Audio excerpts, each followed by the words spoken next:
France Info Sport.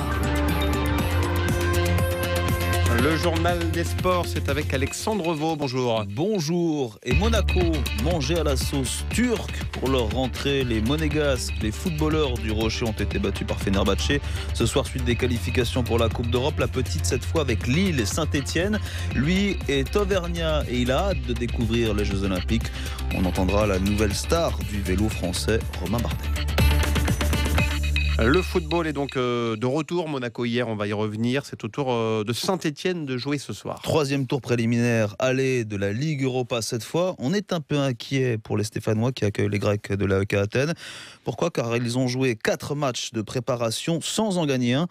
Mais le milieu de terrain des Verts, Fabien Lemoine, se veut positif. On est à bloc dedans et je pense qu'on a pris des repères récemment. On est confiant. Maintenant, c'est la vérité du terrain qui dira si oui ou non on est prêt. Mais en tout cas, voilà, nous, ces derniers temps, on a vraiment bien bossé. Et par rapport à ça, on a quelques acquis et quelques connaissances par rapport aux différentes années aussi précédentes. Donc voilà, il faudra mettre les ingrédients et vraiment faire un gros match pour gagner. À 21h, dès 19h, Lille reçoit le club azerbaïdjanais de Kabala. Et puis hier soir, vous le disiez, Victor, tour préliminaire, aller de la Ligue des Champions. Cette fois, Monaco s'est incliné 2-1 à Fenerbahçe. Match retour mercredi sur le Rocher. Allez, on s'intéresse maintenant aux Jeux Olympiques. À 8 jours maintenant de l'ouverture de ces JO, l'équipe de France d'aviron s'est envolée hier vers le Brésil. Et parmi les duos, il y en a un nouveau et prometteur que l'on va suivre, celui du 2-2 couple poids léger que vous avez rencontré, Martin Lemaire. L'expérience et la fougue, voilà ce qui pourrait résumer le duo Jérémy Azou-Pierre Ouin. Le premier à 27 ans, il s'agit d'un rameur confirmé avec une participation aux JO de Londres et plusieurs championnats du monde à son actif.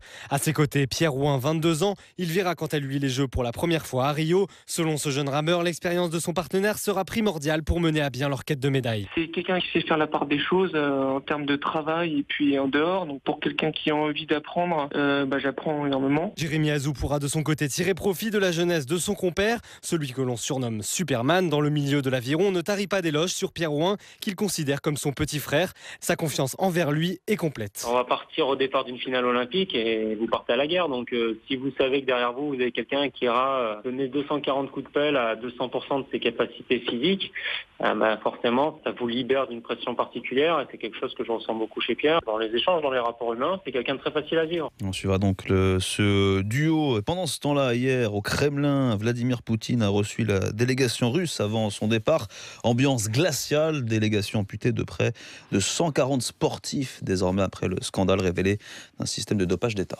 Allez, c'est plus joyeux, Romain Bardet, le sportif français à suivre pendant ces Jeux de Rio. Le cycliste auvergnat qui, depuis sa 2e place sur le Tour de France, effectivement est une véritable star. Il va connaître donc ses premiers JO et même si l'équipe de France n'est pas favorite, il a d'y être.